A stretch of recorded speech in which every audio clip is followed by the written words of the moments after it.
Other than cheating, what secret do you keep from your partner to prevent upsetting them? 12 years into my marriage with Emma, I was helping her clean out our basement when I found an old college notebook stuffed in a cardboard box. The pages were yellowed and filled with her messy handwriting from economics classes. I was about to toss it when a folded letter fell out. The date made my stomach drop. 2 months before our wedding, it was addressed to someone named Jake. I should have put it back immediately, but seeing my wife's handwriting talking about our upcoming wedding made me curious. What I read next changed everything. Jake, I keep. Thinking about that night, we talked until 4 a.m. about moving to Portland together. Tomorrow, I'm supposed to finalize the wedding menu. But all I can think about is what you said about following dreams instead of safe choices. I love him. I really do. He's kind and stable and everything my mom wants for me. But when I imagine our life together, it feels like I'm watching someone else's movie. With you, I felt like the main character in my own story. I know you're seeing someone new now, and maybe that's for the best. But if I ever read this letter again years from now, I'll know I settled. I'm scared I'm making the biggest mistake of my life. But the invitations are already sent. My hands were shaking as I folded the letter back up. I placed it exactly where I found it and carried the box upstairs like nothing happened. That night at dinner, Emma told me about her day at work and laughed at my stupid joke about the neighbor's cat. She looked so happy, so content. Had she forgotten about Jay completely, or did she still think about Portland sometimes? I started noticing things I'd never paid attention to before. When she stared out the window during movies, was she thinking about the life she didn't choose when she didn't laugh at my jokes? Was she comparing me to him when she chose to go to bed early instead of staying up talking? Was she remembering those 4 a.m. conversations? I couldn't help myself. I started trying harder without even realizing it. I planned surprise weekend trips to places she mentioned wanting to visit. I started cooking her favorite pasta dish. Every Friday, I bought her books by authors she'd mentioned once in passing. I wasn't trying to win her over exactly, but I needed to make sure she never felt like she'd settled. The worst part was how good our life actually was. We had inside jokes that made us laugh until we cried. We traveled to weird roadside attractions just because they looked fun. She still kissed my forehead every morning while making coffee. We were happy, genuinely happy. But that letter lived in the back of my mind like a splinter. 6 months after finding the letter, I was putting away laundry when I saw Emma's phone light up with a Facebook notification. Jake Morrison sent you a friend request. My heart stopped. I pretended not to see it, but I watched her face when she checked her phone later. She stared at the screen for a long time, then declined the request without opening his profile. She never mentioned it. I never asked. That night, she cuddled closer to me than usual and said, "I'm really happy. You know that, right?" I told her I was happy too, and I meant it. But I also wondered if she was trying to convince herself as much as me. 3 years have passed since I found that letter. Emma still doesn't know I read it. Part of me wants to ask her about Jake, about Portland, about whether she ever regrets choosing our safe, steady life together. 12 years into my marriage with Emma, I was helping her clean out our basement when I stumbled across an old cardboard box labeled college stuff. It was filled with dusty textbooks, tangled chargers, and spiral notebooks with frayed edges. I started flipping through one. Her messy handwriting filled the pages with economics notes, doodles in the margins, and random grocery lists. I was about to toss it when a folded piece of paper slid out and fluttered to the floor. I almost ignored it until I saw the date. It was written 2 months before our wedding. Curiosity gnawed at me. It was addressed simply, "Jake, I should have put it back." I should have respected her privacy. But it was like watching a slow-motion car crash. You know you shouldn't look, but you can't stop yourself. I unfolded it and read Jake. I keep thinking about that night we stayed up talking until 4 a.m. about moving to Portland together. Tomorrow I'm supposed to finalize the wedding menu. But all I can think about is what you said about following dreams instead of safe choices. I love him. I really do. He's kind, steady, everything my mom wants for me. But when I picture our life together, it feels like I'm watching someone else's movie. With you, I felt like I was the main character in my own story. I know you're seeing someone else now, and maybe that's for the best. But if I ever read this letter years from now, I'll know I settled. I'm scared I'm making the biggest mistake of my life. But the invitations are already sent. My hands trembled as I folded it back up, my chest tight. I put it exactly where I'd found it and carried the box upstairs like nothing happened. That night, over dinner, Emma smiled at me like she always did. She told me a funny story about her coworker and laughed at my dumb joke about the neighbor's cat knocking over our trash cans. She looked so effortlessly happy. I forced myself to laugh along, but my mind was spinning. Had she forgotten Jake? Completely. Or was he still there somewhere in the quiet corners of her mind? In the days after, I noticed things I'd never paid attention to before. When she stared out the window while drinking her morning coffee, was she thinking about Portland? When she turned in early instead of staying up talking, was she remembering those 4 a.m. conversations with him? Every little silence between us started to feel like an echo of that letter. And yet, instead of pulling away, I did the opposite. I started trying harder without even realizing it. I planned spontaneous weekend trips to quirky little towns she'd once mentioned. I made her favorite pasta dish every Friday. I left notes in her bag, just stupid little things like, "Hope today's great. Love you." I wasn't competing with a ghost exactly. I needed to make sure she never felt like she'd settled. Ironically, the worst part was how good our life actually was. We were happy. We had inside jokes that could make us laugh until we cried. We spent rainy Sundays in our pajamas, reading books side by side on the couch. Every morning, she still kissed my forehead while brewing coffee, the way she had since year one. But that letter, it lived in my head like a splinter I couldn't dig out.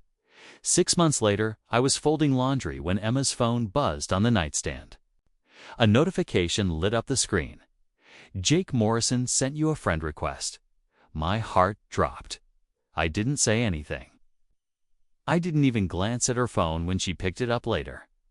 I just pretended not to notice, my stomach in knots. But I watched her face. She stared at the screen for a long time, too long. Then, slowly, she tapped decline. She set the phone down and didn't mention it. I didn't ask. That night, she curled up against me in bed, closer than usual. She pressed her forehead to my chest and whispered, "I'm really happy. You know that, right?" I kissed the top of her head. "Yeah," I said. "Me too." And I meant it. But I also couldn't help but wonder if she was trying to convince herself as much as she was convincing me. 3 years have passed since I found that letter. Emma still doesn't know I read it. I never brought up Jake, never mentioned Portland. Life went on: vacations, birthdays, anniversaries, laughter. We're good. We're solid. But some nights, lying awake beside her, I think about that version of her who once stayed up until 4 a.m. talking about dreams with a man who wasn't me. And I wonder if somewhere deep down she still does too. Story to my sister sent me a wedding gift list of 7 luxury items: Tesla, Rolex, and more. I skipped 2. Then she texted, "You missed 2 gifts. Don't show up," Mom added. "She deserves more. It's her big day." I replied, "Understood." The next morning, I canceled the rest, adjusted my financial support for the catering, and what I did next changed everything. My sister's wedding wasn't a celebration. It was a production. The kind with branded hashtags, rented doves, and a videographer who specialized in slow-motion champagne sprays. Ashley didn't just want to get married. She wanted to trend. I was sipping coffee when the email came in. Subject line, gift coordination final. No greeting. No, hope you're doing well. Just an attachment and 2 lines. Please confirm your items. You're the oldest. You can afford it. No excuses. I opened the spreadsheet. The list included a Tesla, a Rolex Daytona, a Hermes clutch, a pair of designer accent chairs, a chandelier, a high-end espresso machine, and a crystal bar set. Luxury items, all brand new, all full price. Some had my name pre-assigned, others were just marked available. I blinked, then laughed. Not because it was funny, but because this wasn't new. Ashley had always treated me like her personal funding department when she needed tuition help. I paid when she wanted to find herself in Bali. I covered the flights and her hotel. When Mom's mortgage was 3 months behind, I wired the difference without hesitation. It wasn't about the money. I make good money. I live comfortably alone. Number? Kids, no big obligations. It's not about the price tag. It's the assumption, the entitlement, the silence where gratitude should be. But still, I selected 5 of the items. I ordered them, paid in full, even added a note on the gift receipt. Hope it's everything you dreamed of. Congratulations, Ash. I thought that would be it. The next day, I got a text. Ashley, you skipped, too. Don't show up. Followed 2 minutes later by a message from Mom in the group chat. She deserves more. It's her big day. I stared at the screen for a while. The audacity wasn't even surprising anymore. It was just exhausting. I typed a response, deleted it, then typed again. Understood. That was it. I closed the chat, opened my financial dashboard, and scrolled through the wedding-related transactions. Over the past few months, I'd helped with more than just gifts. I'd co-signed vendor orders, fronted deposits, handled logistics because, as Ashley put it, I'm swamped with content planning. The espresso machine ordered on my account, the catering deposit charged to my card. They needed someone reliable. The florist scheduled under my email because I had better follow through. I clicked through each transaction and started revoking. Payments. I didn't yell. I didn't threaten. I just adjusted. She told me not to show up. Fine. But if I was stepping back, I wasn't leaving empty-handed. She wanted a performance. She'd get one. Just not the kind she rehearsed. It didn't start with the wedding. It started with a phone call 7 years ago. I remember the exact words. Please don't tell Mom yet. I just need to reset. Ashley had flunked her first semester miserably. She said the campus was toxic. Her roommates were jealous. And her professors didn't get her. Then she floated the idea of Bali as casually as one might suggest lunch. A few months to realign spiritually. Maybe get into yoga, maybe journal, flights, accommodation. That overpriced eco-retreat she found on TikTok all went on my card. I even sent her money every Friday, just in case. She extended her trip by 2 months. Accidentally, I said nothing. When she got back, there was a dinner, a welcome home thing. She smiled, posted photos, tagged me as #bestbrother. I paid the bill. No one mentioned the loan. A year later, the roof on Mom's house collapsed during a summer storm. Dad had just left. Insurance denied the claim. I remember driving there with a check folded in my glove box. I handed it to Mom before she could finish panicking. She cried, said I saved her, then changed the subject and never brought it up again. There's a pattern, and I've been complicit in every thread. When Dad left, I didn't cry. I calculated. I looked at the mortgage, the utilities, the phone plans. I rerouted payments, consolidated debt, told myself I was being practical. That's what I do. I fix things quietly, without fanfare. Ashley called me the stable one. Mom called me our rock. Neither of them asked how I was doing. I was the one who's Never complains the one who has a good job, the one who gets it. They confused love with dependence, and I let them. Ashley would call from new cities, new internships, new passions. Once it was digital marketing, then marine biology, then a startup she co-founded that lasted 6 weeks. I'd Venmo her without question. I told myself it was easier than arguing.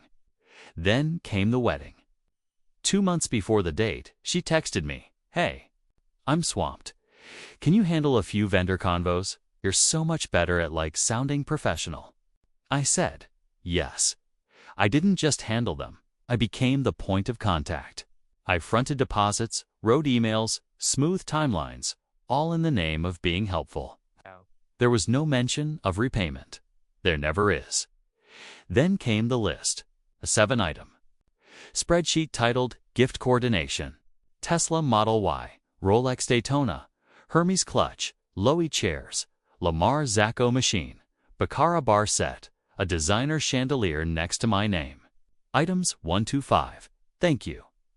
I bought them not because I wanted to, not because I agreed, but because saying no felt unfamiliar, like speaking a language I'd never learned. The next day, she texted, "You skipped 2. Don't show up." I stared at the message for a long time. Then came a new one from Mom in the family group chat.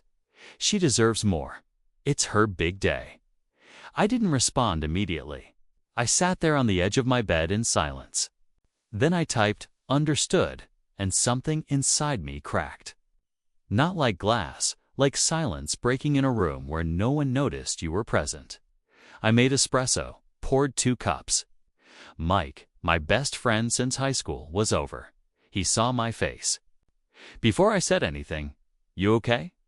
She sent me an invoice for her wedding. I said like an actual bill, a spreadsheet with my name and 7 luxury items. "And you?" I bought 5.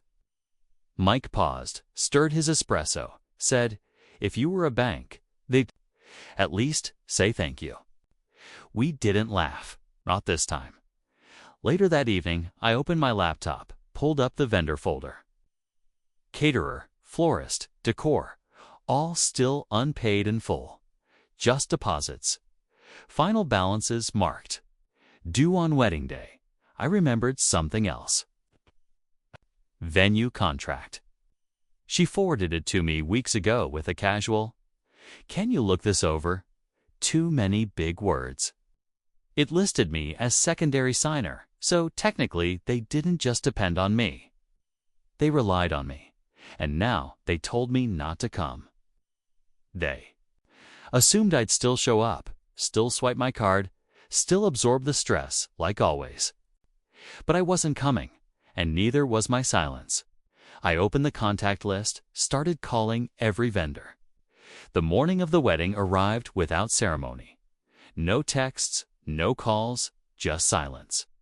A kind of silence that hums in your ears like the moment right before thunder. I made coffee, sat on my balcony, watched clouds move. I hadn't told anyone my plans. Not even Mike. He just gave me a look last night and said, "You sure?" I nodded. He nodded back. 9 a.m., my calendar buzzed. Ashley's wedding, 1:30 p.m., I smiled, opened my laptop, and began.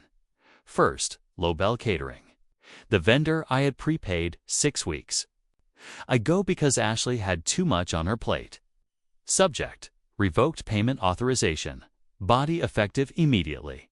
Please suspend service. The previous payment has been withdrawn due to unauthorized usage of my financial identity. ICCD, the event coordinator. Then moved on to the florist. Same message, different screenshot. It took all of 15 minutes. 15 minutes to unwind months of blind generosity. By 10 a.m., I was back on the balcony, cappuccino in hand. Jazz in the background. At 10:41, my phone buzzed. "Ashley, what did you do?" I didn't answer. 11:03. Another buzz. Mom. There's a problem with the shrimp. The florist says she never got paid. 11:06. Ashley, did you cancel stuff? Are you insane? Do you know how this makes us look? I opened the group chat, the same one where they told me I skipped 2 gifts and I shouldn't show up. I replied with one word, understood. Then sent a screenshot of the revocation receipts one by one, catering, florals, rentals, bartenders. It was never about destroying anything. It was about reclaiming what was mine. At 11:30 a.m., guests began arriving. I wasn't there, but I knew. Mike sent a photo. Plastic folding chairs in a circle outside the venue. No music, no welcome drinks. At 12:10, I got a call from the wedding planner. "Hi, I was told you were the financial contact for today's event." I said nothing. She continued, "The caterers won't unload. They say the balance is unpaid." The florist just left, then quieter. "The bride is having a meltdown." I asked, "Has the balance been paid?" She whispered, "No." I said, "Then there's nothing more to discuss," and hung up. At 12:47, my phone exploded. "Ashley, you're making this day harder than it needed to be." "Me? You told me not to come." "Ashley, not like this." "Me? This is me not coming." By 1 p.m., things had escalated. The TikTok videos started. One of the guests, a cousin I hadn't seen in years, posted a clip of Ashley yelling at a staffer. The caption read, "Bride overwhelmed as catering issues arise while grandma sits in the heat." 50,000 views. In 2 hours, at 1:26 p.m., Mike called. "Dude, you're going viral." I asked, "How bad is it?" He said, "There's a handwritten sign at the entrance. Guests will be seated once balance is cleared." Then added, "They serve gas station cupcakes." And someone brought their own beer. He was trying not to laugh. Meanwhile, I was still on the roof, still sipping my cappuccino. 1:35 p.m., a voicemail from Mom. "You always have to be the center of attention. You couldn't just give her this. One day, could you?" I didn't listen to the rest because the truth was I had given her the day exactly as she wanted it without me. At 2 p.m., one final message from Ashley. "I hope you're proud of yourself." And I was. Not because it fell apart, but because I finally stepped out of the circus. She handed me a guest list and a bill. IRSVPD with silence and balance due. The morning after the wedding, I woke up without an alarm. No texts, no missed calls, just sunlight stretching across the floor like nothing had ever happened. But something had. I poured myself coffee, real coffee. Not the glittery vanilla hazelnut nightmare Ashley insisted on when she visited. I sat by the window, opened my email, and there it was. Subject yesterday from Mr. Dunning, my 11th grade English teacher.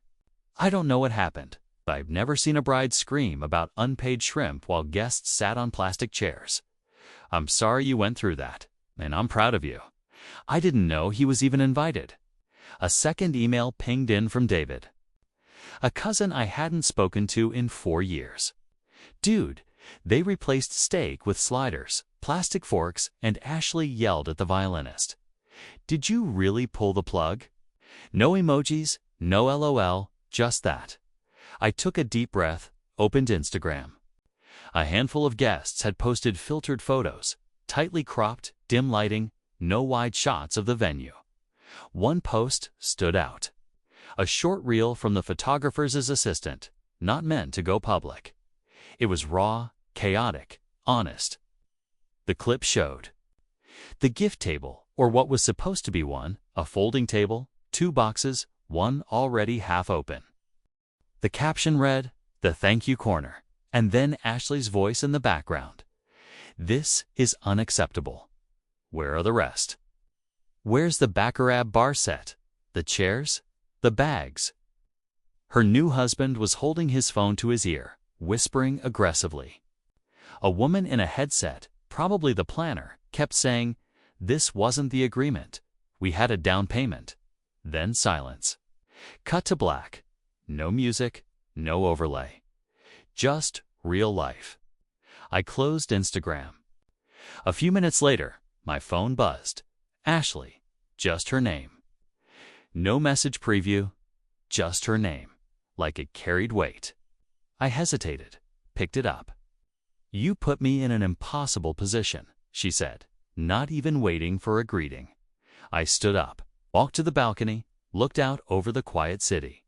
"Is that what this is?" I asked. Humiliation, not a lesson. She exhaled sharply. "You don't get it. It was our day. You had one job to support me." I bit the inside of my cheek. "No," I said, "you had one job to love your brother, not invoice him." She went silent.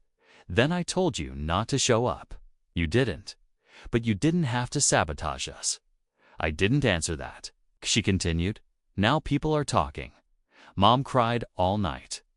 The planner might sue. I can't even post the reel I paid $3,000 for because the venue looked like a prom gone wrong."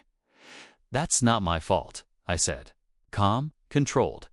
"It's your budget's fault." She hung up. An hour later, a voicemail came in.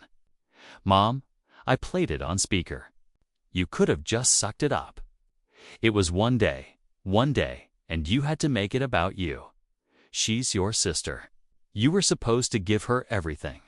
She would have done the same." That last part made me laugh. Ashley would have done the same. Ashley had never done a single thing for me. No birthday cards, no hospital visits, not even a damn coffee when I had surgery and couldn't walk.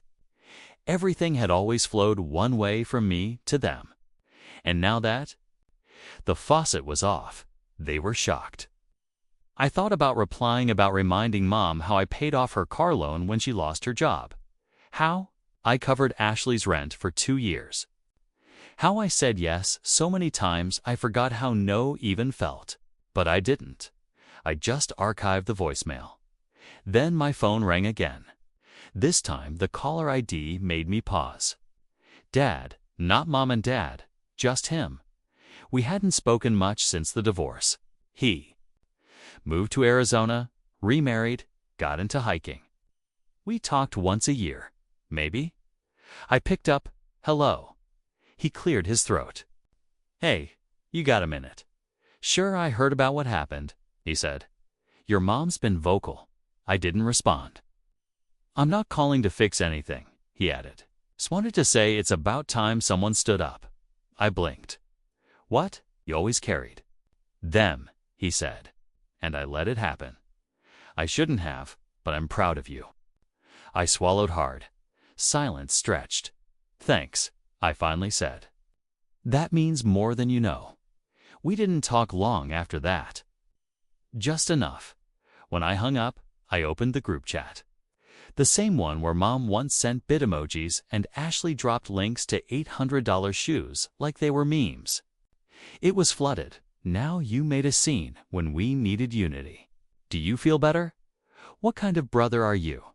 We're family. We're supposed to help each other. Bring back the kindness you used to have." I scrolled past them all. No apology. No accountability.